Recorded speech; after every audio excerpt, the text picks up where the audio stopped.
டே 3 இன் ஸ்ரீலங்கா. கண்டியில் சீனரிஸோடு சேர்ந்து நாங்கள் அழகாக பிக்சர் எடுத்துகிட்டு காலையில் போன ஃபஸ்ட்டு இடம் டூத் புத்தா டெம்பிள். இங்கே ரொம்ப அழகான தாமரை பூக்கள்லாம் இருந்துச்சு. அதோடு சேர்ந்து நாங்கள் புத்தரை பார்க்குறதுக்காக உள்ளே போயிட்டோம். இது ரொம்ப ஃபேமஸாக புத்தரோட ஒரு பல் இங்கே இருக்கிறனால இந்த கோவில் ரொம்ப பிரசித்தமாக இருந்துச்சு. அழகாக அடுக்கி வச்சுருந்த தாமரை பூவும் பார்த்துட்டு புத்தரோட மெடிடேஷன் ஹாலில் மெடிடேட் பண்ணிவிட்டு அங்கே இருக்கிற தண்ணியை குடித்தோம். ரொம்ப டேஸ்ட்டாக இருந்தது.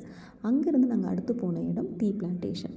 இந்த டீ பிளான்டேஷனில் எப்படி டீ உருவாக்குறாங்க, என்ன மாதிரி டீயை மேனுஃபேக்சர் பண்ணுறாங்க, என்ன மிஷின்ஸ் யூஸ் பண்ணுறாங்க அப்படின்ற இன்ஃபர்மேஷன்லாம் கேதர் பண்ணிவிட்டு ஒரு டீ பேக்கெட்டையும் வாங்கிட்டு அங்கேருந்து அடுத்து நாங்கள் போன இடம் தான் ஹனுமான் கோயில்.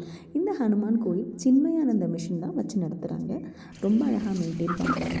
இவங்களுக்கு இந்த எய்த்தாப்லேயே ஒரு சின்மயானந்த புக் ஸ்டால் வச்சுருக்காங்க. அங்கே ஸ்ரீலங்காவில் ராமாயணத்தை பற்றி எப்படி சொல்கிறாங்க, ராமாயணம் நடந்த இடம், அங்கே அதோட ப்ரூஃபு ஃபோட்டோஸோட ஒரு புக் இருக்குது. அந்த புக்கையும் நாங்கள் வாங்கினோம். ரொம்ப யூஸ்ஃபுல்லாக இருந்துச்சு. இதுக்கு பக்கத்துலேயே உங்களுக்கு அன்னபூர்ணா அப்படின்னு சொல்லிட்டு ஒரு ஹோட்டல் இருக்குது. ரொம்ப சீப் அண்ட் டேஸ்டி ஃபுட் அங்கே இருந்துச்சு. அடுத்து நாங்கள் விசிட் பண்ண போகிற பிளேஸ் நௌரியா. இந்த நௌரியாவில் தான் சீதா டெம்பிள்லாம் இருக்குது. போகும்போதே வழிகள்லாம் ரொம்ப மேகமூட்டமாக அழகாக இருந்தது. இங்கே 2 சைடும் நிறைய வாட்டர் ஃபால்ஸ் பார்த்தோம். இதுதான்